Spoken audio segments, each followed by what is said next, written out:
You've gone through some pretty drastic and very different cities and towns and the such, which now leads you here to Las Vegas. The trick for economic developers is I'm not selling a pen. I'm not selling, a piece of equipment. I'm selling a community. We have to figure out and really get behind what is it that we either do now or we should be doing now better than anyone else. We do have a limited water supply. We get a smaller allocation than any of our neighbors. Am I going to charge after industry that is known to be heavy natural water users? Probably not. I'm looking at national defense, rare earth minerals, inland port opportunities. What is the obstacle that's keeping the things that should be here from being able to get here? Every community has its challenges. We want to figure out how to have, different opportunities and more stability. We need to grow our economic pie. I would never say that we should shrink our tourism. We just need to make it a smaller piece of a larger pie. Hey, Danielle, thanks a bunch for joining us here on Micro Journeys. It's a pleasure to, be here with you in person, and you have been moving around quite a bit, which seems to be par for the course, no? I guess so. Apparently, it's never been my intention, but that has seemed to happen to me. Yeah. Well, let's kind of kick it off with where you got your grassroots from, where you started out. So you're affiliated with the military, correct? Yes. When you're a military brat, it's kind of like being in the military. Although I didn't serve myself. Let's see. My mother was an Air Force brat. My stepdad was a brat. My dad went to the Air Force Academy, and then that took us from. So I have, now that I'm in Nevada, I'm in my 10th state technically, 7th driver's license, but because of military reasons, I was actually born at Carswell Air Force Base in Fort Worth. My dad loves to tell the story that I was born in a women's prison because after they retired Carswell for, it's no longer an active duty base, they turned the hospital into women's prison. My mother does not like that joke. She doesn't think it's funny that I was born in a women's prison, but whatever. So Carswell, we were up at Wright Pat in Dayton, Ohio, Montgomery for a little bit, and then a lot of time at Barksdale Air Force Base through middle school and high school. So Dad flew KC-10s and B-52s. Oh, wow. Yeah. Interesting. It's and the B-52, I mean, that system has just served the government, 10 times over. It is just an asset, and those that are able to fly it are just the same. He wanted to fly faster ones, but you got to fill all the roles. So he was very, very proud of his career. Well, and so all of these different walks of life and all these different locations that you were living in brought you ultimately to get your education over in Arizona, right? I did. Well, and so unrelated to the military, I ended up following mom and stepdad who, later in life, they both found themselves single. I was about 19 years old, and they met up at the high school reunion, which also fun. These are just fun facts. They went to school with Chuck Yeager's kids in the Philippines. And so they met up at the high school reunion and they got together, and mom said, well, he lives in Salt Lake. So I actually started school at LSU, followed them up to Salt Lake for a year and a half, went to University of Utah. So LSU, University of Utah, and then their job transferred them to Phoenix. So I do remember my stepdad, in an effort to do my mom a favor, which was to get her baby to follow her, he asked a gentleman, and I just remember him being a really good-looking Italian kid who showed me all around ASU. He had zero interest in me, by the way. He had a beautiful girlfriend, but showed me around ASU at the time. So this was, the end of the 90s, and looked around the campus, and I was like, this is pretty cool. I can do this. So when I graduated from ASU, I think I had one more credit than the minimum requirement for your degree to be from ASU, because I went to 3 different U's. So it was kind of wild. Did you have a favorite of all of the 3? I loved ASU. Yeah. I loved ASU. And I'm very, it's a great story when you think about economic development, watching that institution. So I would kind of joke a little bit that I did go to more of a liberal arts party school because of when I graduated, more than, 24 years ago, date myself a little bit there. But when I graduated, that's really largely what it was. And when you look at that market and that community and that economy, ASU has been a massive driver of economic change for Greater Phoenix in a tremendously intentional way. So liberal arts, a lot of fun, cool reputation there, but kind of doing their thing. Today, they're graduating more engineering students than were in the whole engineering school 10 years ago, and they're landing things like TSMC, which is the largest foreign direct investment, I think, ever in the country. None of that happens accidentally. You don't stumble into things like that. Yeah, with the reference to TSMC, I mean, what a economic development push. I mean, for the nation, for the state. It takes into account so many different facets, everything from, all of the different resources, your water, your power, workforce development. I mean, all of these different pieces. Was it your time over in Arizona while you were going to school that got you a passion for economic development, or how did that all come to be? Like most economic developers, it's a completely accidental career. I'm trying to change that through my involvement nationally and other things that I do, because I have a passion about, to me, at its core, economic developers are public servants, whether you work at the state level, local level, in government. Maybe you're consulting and doing work like that. Maybe you're with a regional public-private partnership like I am now. It's really, I feel that if you're not doing the work because you want to raise the quality of life for the people in the community, you need to think really hard about whether it's the right work for you. And I've interviewed and talked to people about working in economic development with me many times before, and I've always said, hey, if you're new to the field, if you fall in love with what we do and why we do it, you're going to love this. You're going to grind out. You're going to work hard. It's that whole adage, right? If you love what you do, you'll never feel like you're working a day in your life. But if you're not into that and that's just not your jam, you're probably going to hate it, and you're not going to like me very much because that's how we're driven. So how did I get into it? I had an anthropology degree from ASU. Worked in an amazing museum right out of school, the Heard Museum of Native Culture and Art. Oh, what is that? In Phoenix. So it's a Native Cultures Museum. So, Okay. Unbelievable collections and exhibits there. So, just really impressive. It's in downtown Phoenix. It was founded in 1929. I remember all of that. And so I was young and, managing the admissions desk and all those things, tons of fun. And I went, all right, well, when you're young, you also drive to qualify. Mm-hmm. Right. So you basically go as far out of town as you have to be able to buy a house. Yep. So drove to qualify. This is probably like 2 years out of school. And I'm driving downtown in my little Honda Accord every day. And it's 45 minutes from which was the city of Maricopa, which not Maricopa County. The city of Maricopa will remind everyone they have the name first before the county because they were the stagecoach line. Yeah. So anyway, but I was driving to downtown and I went, boy, it'd be really great to get a job closer to home. And lo and behold, I just looked, and the city that I had bought a house in had just been incorporated as a city 18 months before. It was brand new. The city was being started in a double wide trailer.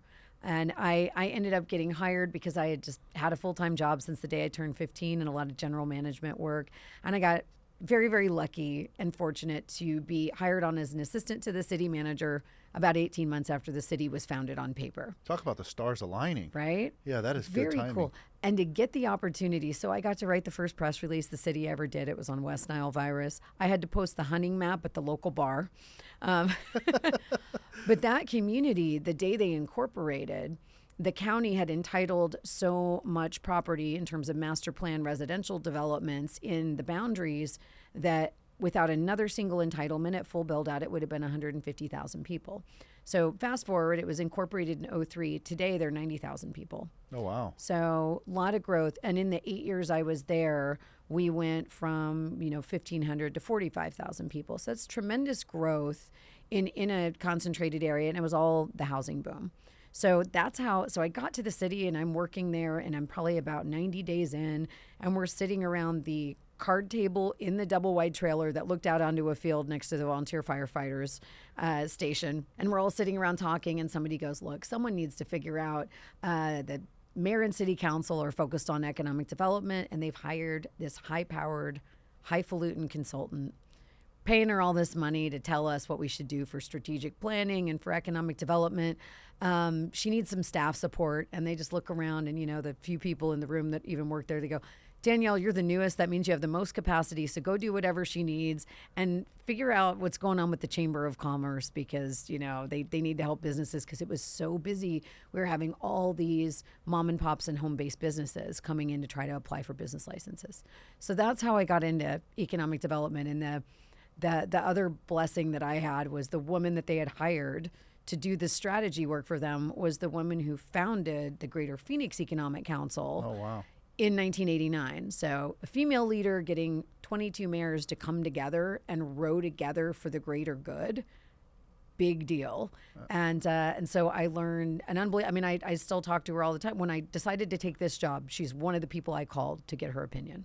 It sounds like you not only had a mentor, but you had, kind of this ability early on to be able to see how important economic development was to not only neighboring towns and cities, but also kind of the nucleus, the core of where the economic development resided, right? Yes, 100%. So you learn all that and you're watching it. And I was at the time also watching everything that ASU was doing on redesigning itself with Michael Crow. I was watching the entire region invest heavily in infrastructure. And so when we talk about what's happened in that market, none of it, again, not unintentional in any way. There's a reason that paved the way for what they've been able to locate there. So yeah, it was amazing. And because of the newness of that community, I got my fingers into things that if I had been hired in another large municipality that was well established, I probably wouldn't have had the kind of leeway and ability to roam around. They also had a city manager that came in a couple years later when they had a change in city management leadership who had been a longtime economic developer. I still talk to him all of the time. He's in McGregor, Texas, and I thought I would be a city manager for a little while, and he said, "Girl, you're crazy. Economic development is way more fun. I would go back to just economic development if I could, but I've been a city manager too long." Coolest guy. So why don't you define economic development, right? So and the reason I say that is many of the listeners, they have a lot of military focus or technology focus. Economic development is, critical to all of those facets. But what is economic development? Yeah, I love the question because you ask 20 people and you're going to get 20 answers. So we've got investors and partners that are going to naturally trigger that it means growth, or there's community members that believe it naturally means growth, or it naturally means tax subsidies or incentives or other things like that. To me, at its core, economic development is the act of doing anything that you need to do to bring net new wealth into a community, to, again, kind of going back to my comments earlier, to raise the quality of life for your community members and residents, to create access to economic opportunities for people in your community and upward mobility. That's very important. And that's why when you think about it that way, then you can really start to recognize that, if you put economic development in a box and say it's only about growth, that's not necessarily the truth. You can have lots of different strategies. Some communities and markets are very heavily in high rapid growth. At a different stage in their life cycle, it may be about doubling down into technology and innovation. Something big that we've got to be thinking about in Nevada now is everything that we're doing. Also, is it done in a sustainable manner? Because we do have, we have a cap in terms of land availability as well as things like water availability. How are you going to, get and generate sustainable power? And a lot of the big innovations that are coming down the pipeline are very, power and utility dependent. And they're demanding. Yes. You look at some of the data centers, for example. The power pool that they're taking on those, or like you talked about TSMC with the amount of water that they use for semiconductor plants. And these are just two technology avenues in the spectrum of them. With your current role here in Las Vegas being a big magnet for all different industries to be looking at. But before we skip to that, you've taken quite an interesting journey, right? So after you got your taste of what economic development was and the such, I believe you then pivoted over into my home city, which was Sacramento. Sacramento. Right? Well, after the city of Maricopa, I did run economic development for the city of Scottsdale. Oh, okay. For 5 years, and I love that town, and the beauty is, and this, I do believe that if you're looking for all the signs, everything leads you to where you need to be and where you should be. So I learned so much then about the intersection and the critical intersection and mutual benefits between economic development and tourism. So one little story I have there is we did have a city councilor there at the time who, I'd watched the council meetings. I knew he was a tough one. Yeah. And that's okay. It's okay for them to be tough on staff or have their political opinions. Absolutely. We're public servants. We're there to do the work that the majority of the city council agrees upon. But I remember getting put in his office knowing this was going to be a tough conversation, because hearing him publicly say, look, I would disband your whole department. I'd defund you. Nothing you do matters. And he looked at me and said that. Nothing you'll ever do matters. I think it's all about tourism. And so I don't care about the economic development department. I said, okay, well, thank you. My goal is to at least find a way to bring common ground to you and add some value in your eyes, because obviously the collective believes that our department should exist and that we have valid work to do. And so every time I brought a deal forward for city council consideration, I also ran a tourism impact and made those companies explain how many heads and beds they were putting in the community as part of their business operations. And all of those deals, he didn't necessarily sit on the dais and say, wow, this is great, I've changed my mind, but he didn't vote against them. So, well, that's a win, right? Exactly. Huge win. But it was very clear that, and I think all of those things are very important because of the connectivity. If you have major companies that are coming into an area, we had, Scottsdale had 5% of the regional population, so 250, 300,000 residents, but 80% of the corporate headquarters or regional offices. So it was all at that time as well. Now I think that's probably shifted towards Phoenix, obviously, but we had quite a bit going on. Everybody wanted that Scottsdale address, so we had to be very cognizant of that. And but the tourism connectivity was really critical because they were also coming there because of an experience. So to me, what a cool little wrinkle. Yeah, but fast forward on how that is an experience that I hope is going to lend to my performance here in Las Vegas, just on a macro scale, of course. So, but that's just so neat because most people would look at this through one set of lenses, right? Sure. Hey, here's the objective you have. You have to deliver on said objective, and Danielle comes around and says, well, there's a ripple effect here. Yeah. There's more than one impact that happens if we bring in business or we bring in, different types of crowds of people. This will impact not only, revenue that comes into the city, but there's also tourism that'll come in. So now we have to think about a separate angle. Maybe there's more than one opportunity with one person coming in. So very, very interesting way of looking at this. And then Sacramento. One of my favorite towns. I love it, by the way. I'm a little biased as well. I still have all my wine clubs, just so you know. So I'm contributing to the, especially the Placer area. Oh, but even better. We have to get a glass of wine when you get out there. Yes, absolutely. Really wonderful. And but what was fascinating about Sacramento is, you're the seat of government for one of the largest economies in the world. And the way that Barry Broom got me to go out there with him, I'd never worked for Barry before. Barry's the president and CEO of Greater Sacramento Economic Council. He had run Greater Phoenix Economic Council, so I'd never worked for him before I went to Sacramento. But he was essentially rebuilding a regional organization that the business community had said, we want to restructure this in a way that's going to be best in class and flex to this community. And Kevin Johnson at the time, who had been, played for a basketball player and knew Barry, and he said, tell me what Phoenix is doing right and what do we need to do in Sacramento. It's been 10 years now since he went out there, but he called me and I had known him in the region, and I probably, because at the time I was single with no kids, I'm married now, but still no kids. He said, come on, you got to help me build this team and build this organization. You're a good ops person. And I'll never forget his pitch was, if you can change Sacramento, you can change California. If you can change California, you can change the country and maybe the world in some small way. And I believed that then. I still believe it. And they're doing a tremendous job. I loved that market. I only left because I had a great opportunity to go and lead in New Mexico, in a place that at that moment really needed me, and I'm here now because I really believe that this market needs my leadership. And I will say, I'm fortunate to get to work with Barry now as, on his board of directors. And the foundation that you laid while you were there is something that the GSEC community is continuing to build off of. It's something that has put Sacramento in a position to continue to expand and grow. And you really hit home when you were talking about, bringing in these other angles of things, right?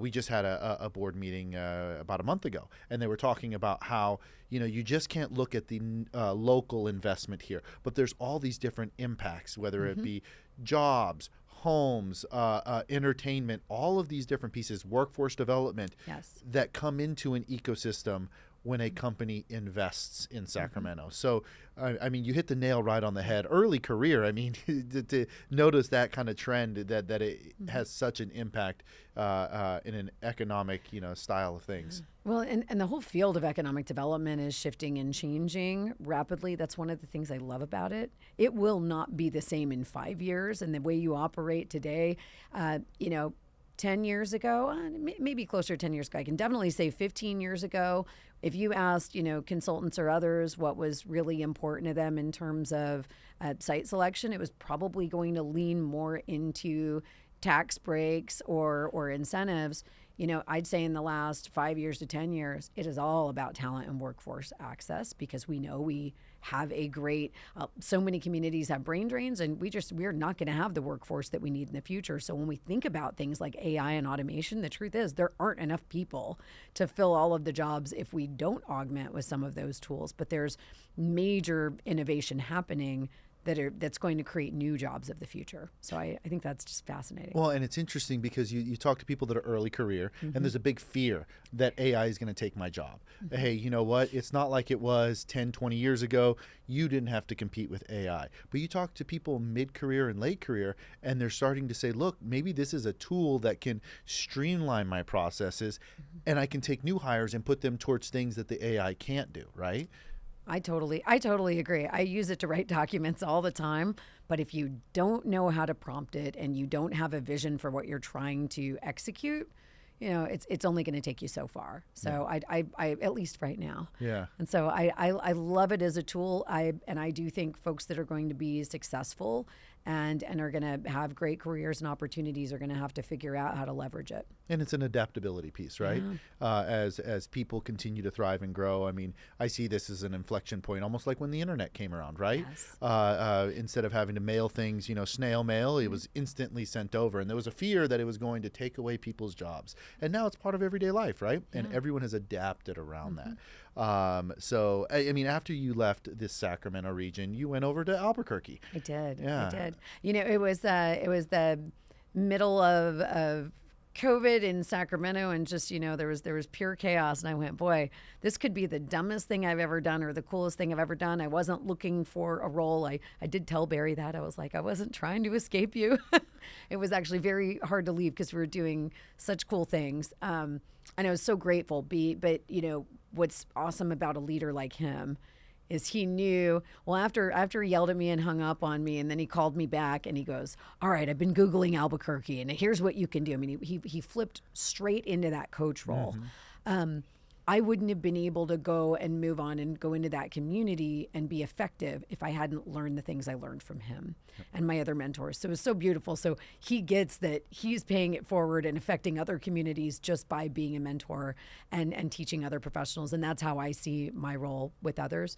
But I mean, New Mexico and greater Albuquerque, what an amazingly beautiful, if anybody hasn't been there, it really is the land of enchantment. It's God's country. It is absolutely stunning, wonderfully friendly people, very relationship based. So coming out of Phoenix, it felt always that it was more transactional. Phoenix was moving fast because it was growing so fast. So you'd sit down with somebody and you talk business and talk a deal, and then you'd move on and do the thing. When I got to New Mexico, it was wild because I was out there, meeting investors and business partners and commercial real estate brokers. And I'd go and give them my little pitch and go, well, here's what I think and what's going on. They're like, yeah, totally agree. Sounds great. But then when I'd follow up to close the deal, whatever it was, like getting them to invest in us or whatever, I'm like, they're not responding. What's going on? So I reached out to a couple of people that I had built a relationship with very early on that I felt, we had a good trust relationship. And I go, what's the deal? And they go, oh, they just don't know you that well yet. You just got to go to coffee a few times. You've got to take them out for a drink. And I went, okay, very good. And I did that. And then, and then the relationship changed and they got on board. So also a lesson in a community that's very tight knit like that you do have to, it's not just about, do you have the right idea and do you know what you're doing because you've got the CV? It's really about relationships. And that is absolutely the case here in Southern Nevada. Yeah. It's well, and one thing I will tip my hat to in Albuquerque is, God, they got some good green chili. They have some good green chili. It's wonderful. So, and that's where I found my husband. So I went and, I was, single better. there. Yeah. And I said, well, he's thrilled to be here in Vegas, by the way. It's a quick flight. It's no problem. He's a little bit upset about the lack of immediate fly fishing right here in the neighborhood, but he'll find all of his stuff. So yeah, well, you know what? Outdoorsman. With Vegas and their airport being what it is, I mean, you can get anywhere around the world. I mean, it's got flights.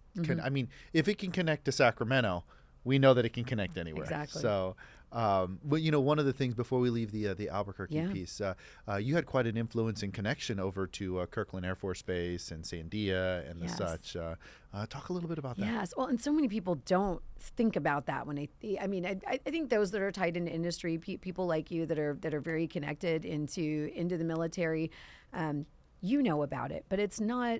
I think if the average American thinks about Albuquerque, New Mexico, they just imagine, first of all, they think it looks like, they think it's like deep desert and looks like Tucson. And I'm going, it's higher than Denver in elevation. Yeah, they're thinking the Roadrunner's going to run by and Looney Tunes and Exactly. So it still does suffer from a lack of brand awareness, which is some of the work that I've left them to do, that they're talking about deeply, which I'm excited about, really thinking about how they raise that awareness and we have work to do here in a different way around Southern Nevada, and you'll hear me say Southern Nevada a lot more. Not that I'm trying to get away from Las Vegas, but raise awareness that there's more to it. But so the market there, really nobody thinks about the deep capabilities and the history of the community and the market. They are the Directed Energy Directorate. They're the Space Vehicles Directorate. Kirtland has very, very deep-rooted history. I mean, they even, they tested the moon rovers out in the desert out there. But Sandia National Labs and the amount of innovation going on there is startling. The trick is, how do you unpack that and really turn that into innovation in the private business industries, which is not so easy. And it was one of the weird parallels when going back to Sacramento, high concentration of government jobs, about 1.5, give or take, whatever, the concentration of government jobs than the average American community anywhere across the country. Same thing in New Mexico. So much federal funding. And what happens to a community with that, at least my observation is, they're not as subject to economic cycles up and down, but then they also don't innovate against crashes. Yeah. Well, and one of the sites in New Mexico that's really interesting, where they found a good way to create a hub and spoke with innovation, is Sandia's Mesa site. Yes. They have the fabrication capability that's there, but you see a lot of different R&D sites, suppliers that have kind of surrounded around the site there as a way to bring in a lot of economic prosperity and the such into the region while still supporting a government site. Absolutely. A lot of very, very cool companies and work going on there. It was wild to me. So you spent deep time with military leaders and going in to meet the lieutenant colonel or whoever's heading up different capabilities down there. I'd go in and I go, you don't look like the military people I grew up with, because frankly, you got Coke bottle lenses and and I went, he's a physicist. And that's what's so amazing is that level of exposure. I mean, the research and innovation going on there is unbelievable. I mean, if telescopes that can account for atmospheric conditions to be able to see clearly into outer space from the ground, that technology is happening there. It is interesting. And speaking of interesting, you've gone through some pretty drastic and very different cities and towns and the such, which now leads you here to Las Vegas, right? So we've talked about, Arizona over in Scottsdale. We've talked about Sacramento. We've talked about Albuquerque. Even though we're still in the, the southwest region of the United States, Las Vegas is a very different town. So I guess what brought you here to Las Vegas? How did this come to be as now, I believe, president and CEO of the economic development here, correct? Yes. Right. Yeah. I'm at an economic development conference and a recruiter, as they do, goes, hey, did you know that the Las Vegas Global Economic Alliance is looking for a new leader? And you've been in Albuquerque 5 years. Things are going really good there. Like, what's your next thing? And I'm like, I don't know. My next thing is that we're at our next phase in our strategy in Greater Albuquerque, and we're doing all of those things. But I'm also very intentional about succession planning and grooming leadership. So in New Mexico and Greater Albuquerque, I've had a wonderful second in command. He's acting as interim right now while they make their final determination on a This should be Chad, permanent. right? Yes, he's wonderful. Yeah. Smartest guys, one of the smartest guys I've ever met. Wonderful human being, highly capable. But that was very intentional. The day I brought him in almost 4 years ago, it was a conversation on, all right, in 4 or 5 years, you'll either have my job or be able to go get one just like it somewhere. So we'll figure that out. So I think that's key. So when the recruiter mentioned, well, did you know that job was there? I said, well, I don't know. Let me see who might be interested in applying. And he said, well, I really think you should think about it. The rule of thumb in no matter what in your career is always entertain opportunities, because you just never know. Yep. You certainly don't need to, make a move or make a change, but it's always interesting because you also might learn something about a role and know somebody that would be perfect for it. What is it? You miss 100% of the shots you don't take.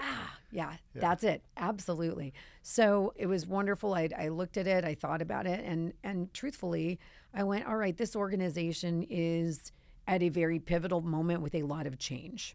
So it had a change in leadership, had an interim CEO who did a tremendous job really stabilizing the organization all this year, Betsy Fretwell, former city manager, and lots of other tremendous leadership roles in the community. So I went, all right, so this isn't an organization where I'd be coming in and they would go, status quo. We've got it all figured out.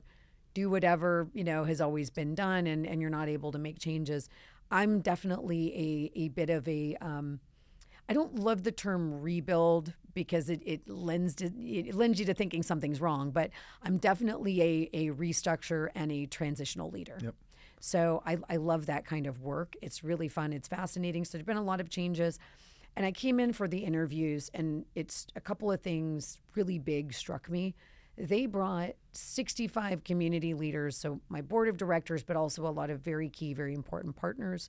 Just about every mayor in the region came in and met with me. Steve Hill was there, LVCVA, our partners at the Chambers of Commerce, Vegas Chamber and Henderson Chamber and the Asian Chamber. We had all these people plugged in, and so what they did is every hour on the hour, I think for 4 hours, I think maybe six hours total over 2 days, 6 or 7 hours. They just plopped me in a room with about 10 to 15 people I'd never met, Oh man, talk about learning to swim on the deep end, right? Exactly. Yeah. With no, I don't want to make it sound bad. It wasn't like they did send me, bios for everybody a couple days prior, but it was really hey, this is going to be a free flowing conversation. Tell them about yourself, answer questions, see what you can learn from them. And what was really amazing, it was unbelievably clear that to get those people to come and show up for this meant they all cared about where the leadership was going to go in this organization. I think their choice of picking me, I'm very, very humbled and grateful, because it's also a risk. I've called it kind of a leap of faith on both sides to pick someone who's from outside of your market, because they're all giving me the grace that I have to learn this community. Mm-hmm. But I'm committed to doing that and learning everyone. So we went through all of that, but the one thing that struck me, so I was like, okay, wait. We have great relationships with our chambers of commerce. We have great relationships with our tourism partners. I was repeatedly told in different rooms with different people that we had a very powerful top leadership board in the community from a business standpoint, and a very, very strong relationship. We're actually the contractual partner with the Governor's Office of Economic Development for Southern Nevada. Oh, interesting. So if a company wants to go after tax abatements or other things, they have to work through us as their partner for vetting them and submitting applications for that to the state. So big responsibility, big partnership. So all those things are wonderful. And I was like, okay, I can work with all of this because the right attitude and desire is there. But what was very clear, which is what I get, I'm a really glass half full person. I'm like, this is the opportunity. I kept hearing, well, we want to diversify and we want to diversify the economy and the industry, but I'm not getting a clear definition from anyone really on exactly what success looks like with diversification. Interesting. And alignment there. So this is the work that we're going to unpack deeply over the next 4 to 6 months. So very quickly and very deeply on figuring out, all right, so who are we? What is our role? And what's not our role? Yep. I think that happens a lot to economic development organizations. So when you ask the question, what's economic development? There's a lot of different things you could be doing.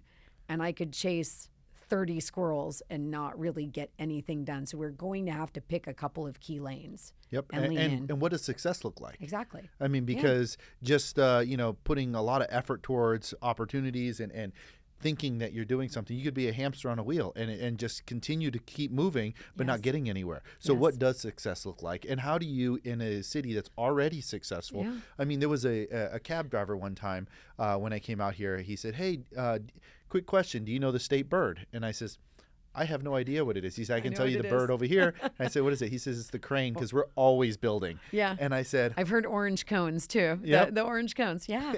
But it's a city that is continually rebranding itself, evolving, and it brings in, like you mentioned earlier, with the tourism. It has that as a facet.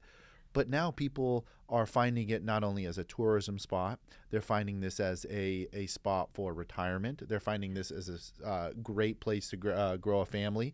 And all of that said, even the surrounding areas, you have Air Force bases like Nullis Air Force Base and the such that brings in a different diversity of community. So there's a lot of pieces within here. So as you're building out this, what's next for Las Vegas? What are some of the passion areas that you have within the local area? Like I said, a lot of moving pieces.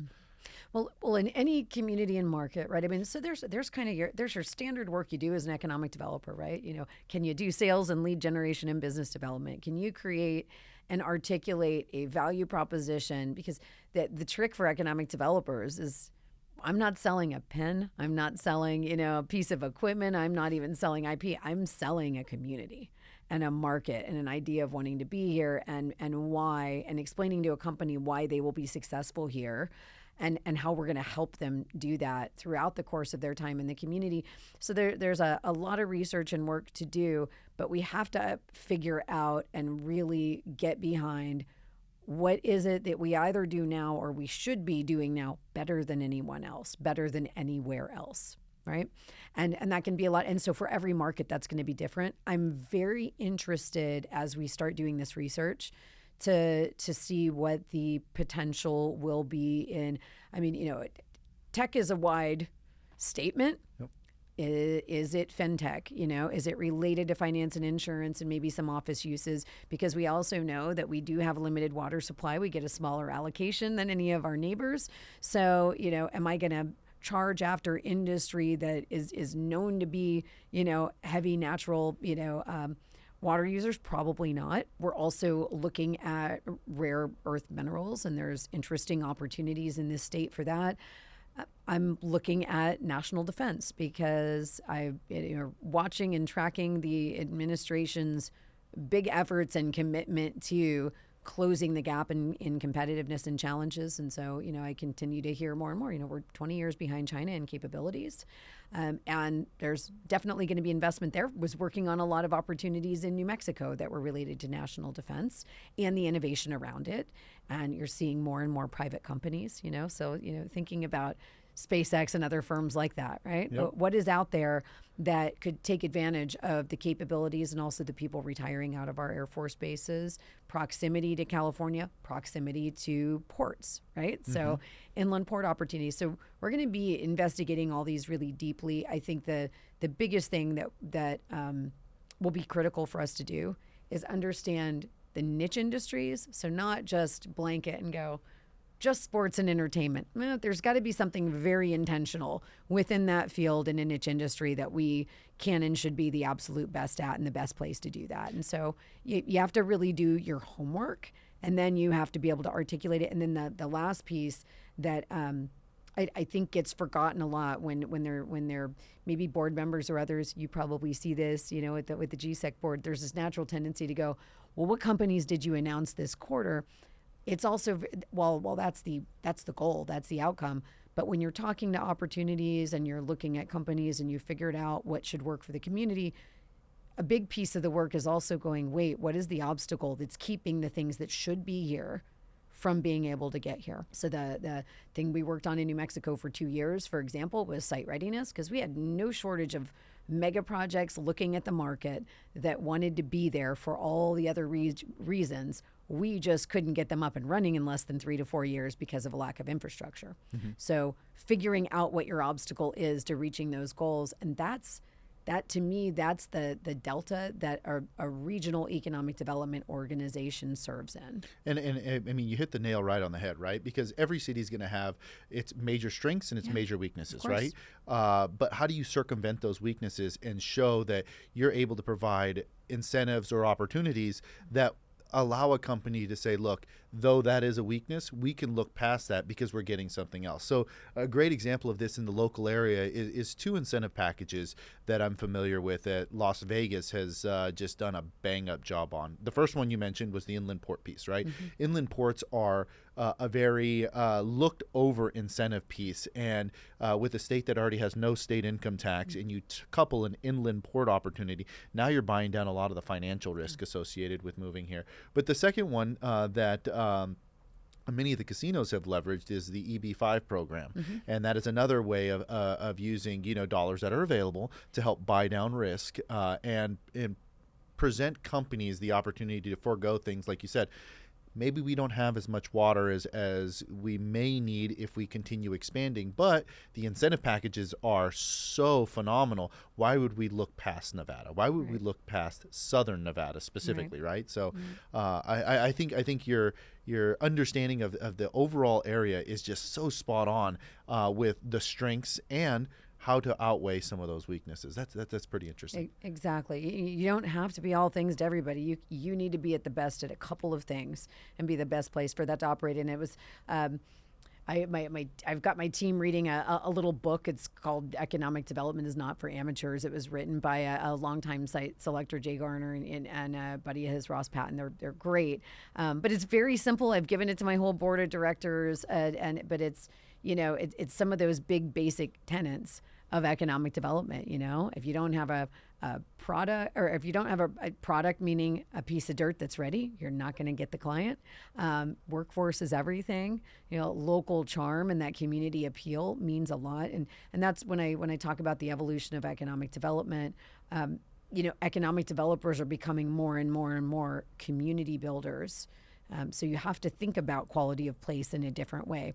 Is it my organization's job to fix healthcare or workforce development? Probably not, but we have to provide the insights and connect those organizations in a way that we can make meaningful change so that we can bring the companies into the community. And a great foundation already with a lot of the, K through 12 schools that exist here in the area. I mean, some of them are nationally ranked as being some of the best in the nation.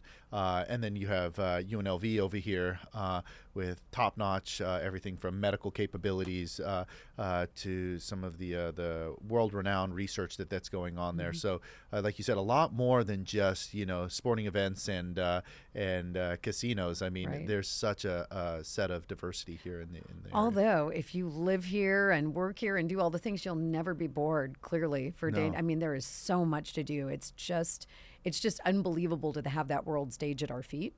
So I'm tremendously excited. I mean, I feel almost guilty that I get to have such a cool playground.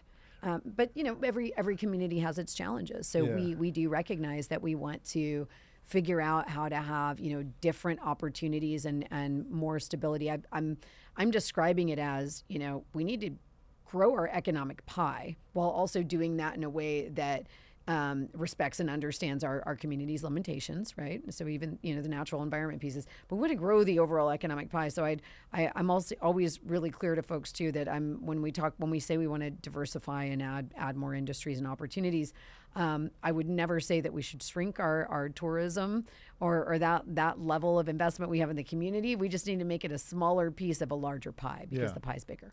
Well, before I go into the next portion of this, one of the things I have to ask is, like you said, Las Vegas has a lot of different things to offer. What has been a hidden gem that since you've been here that you've said, you know what, I didn't know that this was such a good restaurant or this was such a good show, and it was just amazing? So I will say, because I was in Phoenix for so long, especially, college years and a little bit after, and also my family started coming out here in the early 90s. So I think everybody in my family, including me, we've all gotten married out here. We've done that. So I've been a big fan. I don't want to know how much money over the years I've spent or how many vacations in Vegas from when I was 13 until it went away. So very fond. I would say I had a tour recently with the city of Las Vegas and also with some local brokers. The arts district is super cool. Okay. Super cool. I mean, I can't wait to go explore that. Yeah, I'll have to put that on the list. It's something that, as a tourist coming in, one of the hotels on the Strip and, eat at one of the hotels or the shows. But the art district, that sounds very interesting. It's very cool. I mean, it was, and what's funny, we're driving down it and I forget, I wasn't the one who said it, but someone else mentioned in the car, it kind of looks like Fifth Street in Austin. And I was like, you're right. It does. It's kind of got that gritty feel, some older buildings, but a lot of little gems, local breweries, really high-end restaurants next to, very, very cool locally owned boutique shops. So I've got to go down and explore and just wander around. But I had no idea that was there, adjacent to downtown. When I came out to do house hunting, instead of staying right on the Strip, we stayed at the English, which is a local boutique hotel, and I'm looking forward to meeting the owner of that. I understand she's going to be doing another product, but she's a local developer, and it just very, very unique and boutique feel. To where you're still like, okay, this is still pretty fancy. I'm still in Vegas, but I'm getting a little bit different sense of it. And so we stayed there and wandered around and, went down the street and grabbed some food and all that kind of stuff. So there's so many different roles. Also, I have to say, like, the PT's chain around town. I mean, it's like the PT's Gold restaurants are amazing. We also found a very cool Chicago bar. I'm up in Centennial Hills in the Northwest called Joe's. Okay. My husband found it, and because he's always looking for a good Cubs bar. His dad's from Chicago, and they have some legit food. They know what they're doing. Okay. Yeah. Yeah, we won't talk about the Cubs right now. That's a no, we won't. My son was a little bummed about that one, but one place that you guys might want to check out is Michael's restaurant over at South Point. Excellent. So the owner Michael just did a phenomenal job there. I'll have to connect you up with them. The Golden Steer has been a favorite of mine for years, so I didn't need to move here to love that place. Yeah. So now, since you're very familiar with Vegas, you're back here, you're influencing change. What is your vision now for the future within this role? And then that'll dovetail into to kind of the next set of questions, which is your upcoming position that we haven't talked about yet. But, I really love that question as well, and I'll back that into, it's a question I've been asking on a listening tour. I'm 2 months in now, on a big listening tour with my board members, investors, community partners, and the question I keep asking is, in a year, 2 years, what is happening? What do you see that makes you say, LVGEA is doing things right. It's on the right track. I'm very impressed with this organization. And I keep hearing things like there is real alignment in a deep way that's visible between all the communities in the region partnering together. We have very, very specific clarity on what diversity means, and we are proactively leading that discussion.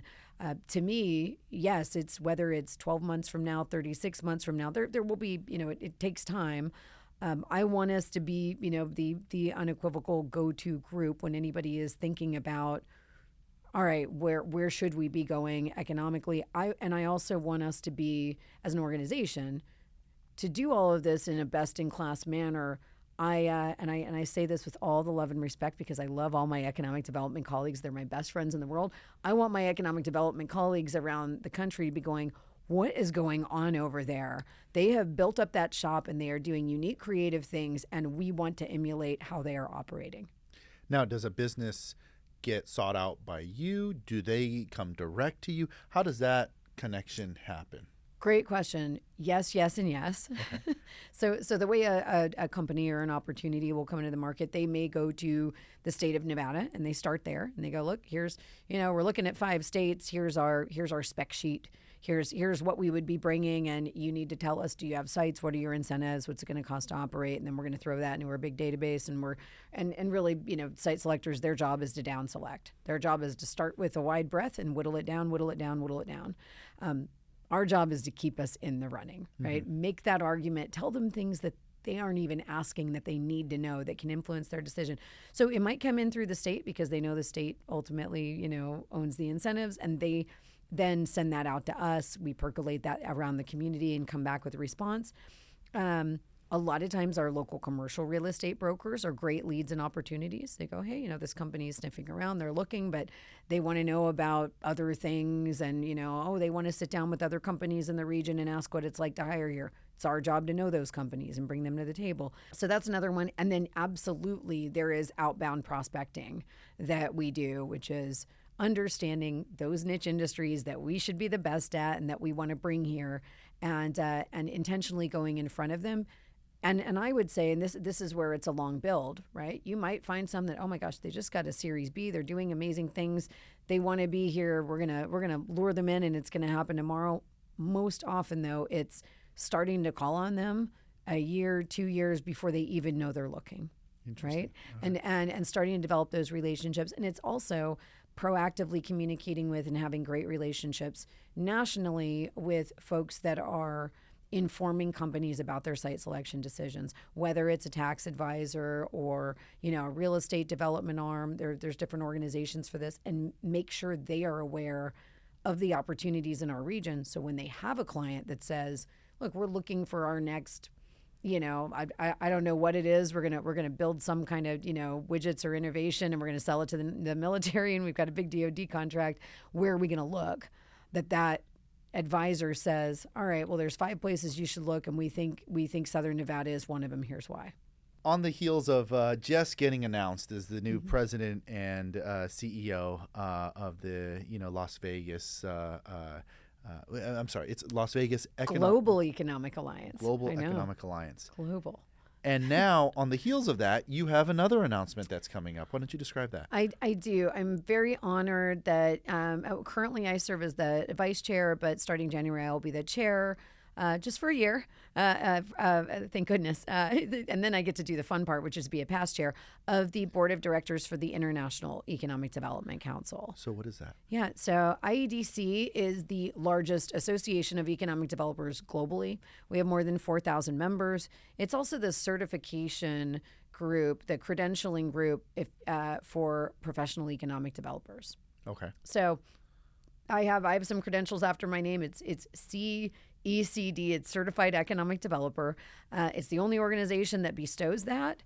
There are not that many of us around the country and the world. It's kind of like getting your AICP if you're a planner, or maybe not quite as hard as passing the bar, but I don't know, some economic developers might argue, but that's for our industry and our work. That's what that is. So it's like a PE for an engineer. 100%. Okay. Exactly. So we're required to do introductory courses and multiple required courses, electives, all those things. It requires, you can't even sit for the exam unless you have 4 years of demonstrated experience on your resume, validated that you've been doing an economic development job. So you can't just come in and study and go, I'm going to be a certified economic developer. You have to have practical experience in a community affecting it. You do all that, and then you get the pleasure of sitting down for a 3-part, 2-day exam. It's about a 2.5-hour essay test, and then another 2.5-hour multiple choice test. And the whole point is the curriculum is designed to where an economic developer, from what I know through that certification, I could practice here, I could practice in Georgia, I could do it anywhere. You all understand those core tenets of economic development. It's research, it's labor analytics, it's marketing, it's business attraction and sales, it's business retention and expansion. There's entrepreneurship, there's small business strategies. Then there's understanding all of those different tools. So do you know what new market tax credits are? Do you know what industrial revenue bonds are? Do you understand, you mentioned the EB-5 program. You better be able to define that even if you've never worked with it. Yep. Do you understand foreign trade zones? So there's a lot of technical work. And so that exam has about a 50% first time pass rate, but we let people take it again and again until they get there. So this almost sounds like it's like the governing body of all economic developing aspiring leaders or current leaders to be able to have a resource to understand, all the different tools that are in an economic development toolbox. Do I have that? It is. Right? It is. But it's, and it's even more than that. We're continuing to grow and reinvent that organization. So it is, we have professional conferences, so we all go to learn from each other. So you go to the conference and you're hearing innovative economic developers in other markets talk about strategies and work that they've done. It's also a thought leadership organization. It's based in Washington, D.C. Okay. So also part of the work we're doing at IEDC, and by the way, next year is its 100th anniversary. Oh, wow. From, different renditions of organizations that have now become IEDC, but the original root was founded 100 years ago. Being that voice for what needs to happen to the economy, even on a federal policy level. Okay, so you get to go talk to Congress about this kind of stuff and help to influence change on current legislation that might impact in a beneficial light some of the economic development challenges and motivations that the collective community has. Absolutely. And even just being a great trusted resource and partner. So our IEDC president and CEO, Nathan Oley, is tremendous, and he communicates regularly, especially lately. We've got a lot of change going on and a lot of uncertainty out there. So we are communicating with our members, economic developers around the country, but I also want to stress we have a huge Canadian contingent, and we're really working hard to increase those partnerships. And then also, economic developers around the globe that are part of this, communicating on what's going on. So even just having eyes on, all right, what's happened to the Economic Development Administration this week? What other federal aid programs have maybe, been reduced or are shifting or pivoting? How are economic developers that maybe have had funding cuts figuring out new ways to impact their communities in a different way? And I'm assuming that you guys also help to streamline if there's a foreign-owned, controlled, or influenced company that's looking to relocate part of its, capabilities here in the United States, how to work with said country in doing so, right? Absolutely, Oh, absolutely. So it's really wonderful. And the beauty is when I mentioned, all my friends and colleagues, I've gotten all my best ideas from other professionals. So many of us work together and share those ideas. Even at the most recent conference, we had a Metro CEOs forum. So people like me who are CEOs of regional groups in metros around the country, we sat in a room, about 30 of us. Pretty cool when I'm sitting there with the person who's running economic development for the regional group in Baltimore and Minneapolis, St. Paul, and Columbus, and Houston, and Sacramento. Barry was there, and Jacksonville, Florida, all these major markets. And we're sitting around talking about what are the biggest challenges that we are all seeing and experiencing and how we're pivoting to that.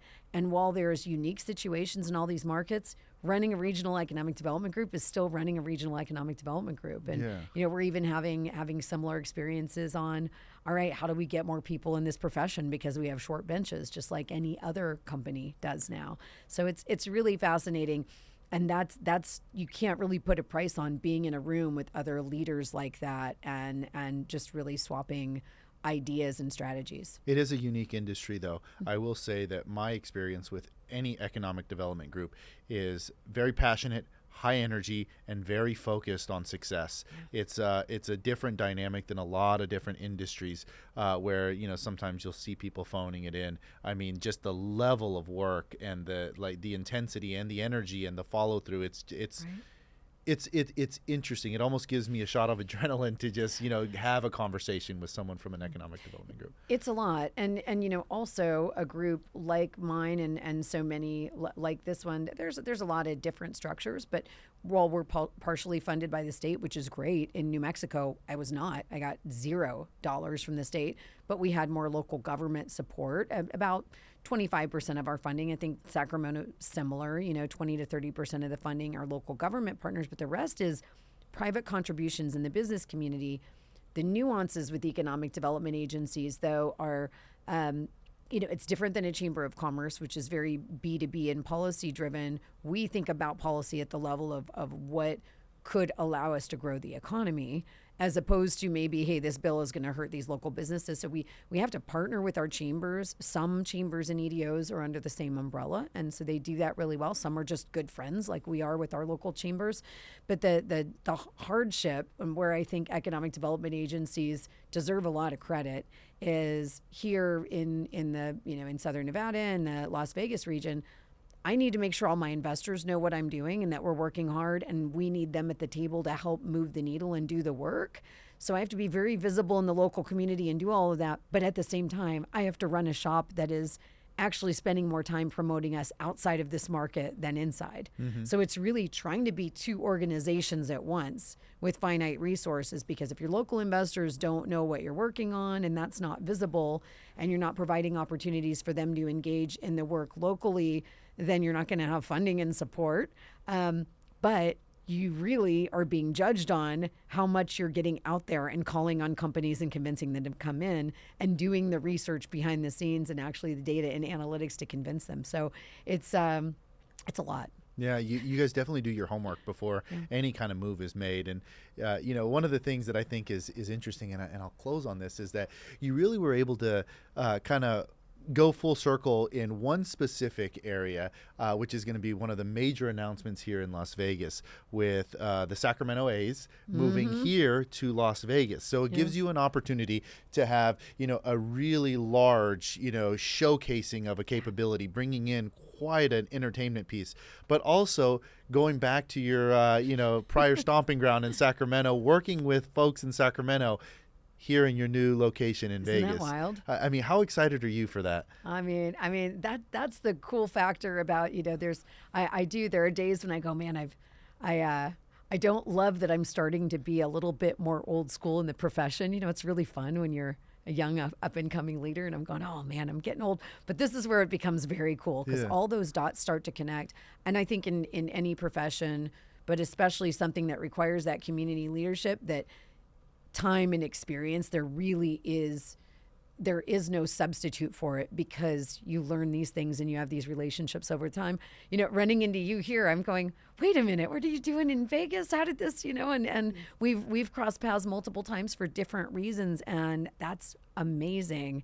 It's a very small world, but you also have to leverage all of those connections for the better of your community. Well, it's a city of winning. I mean, you have not only winning in the casinos, but you have the Knights, you have the Aces who just won, and now here you are as the new president and CEO, and the trend of winning is going to continue going forward here. So, Danielle, it was a pleasure having you here on the podcast, and looking forward to continuing our friendship and seeing the great things that happen here in Las Vegas. Absolutely.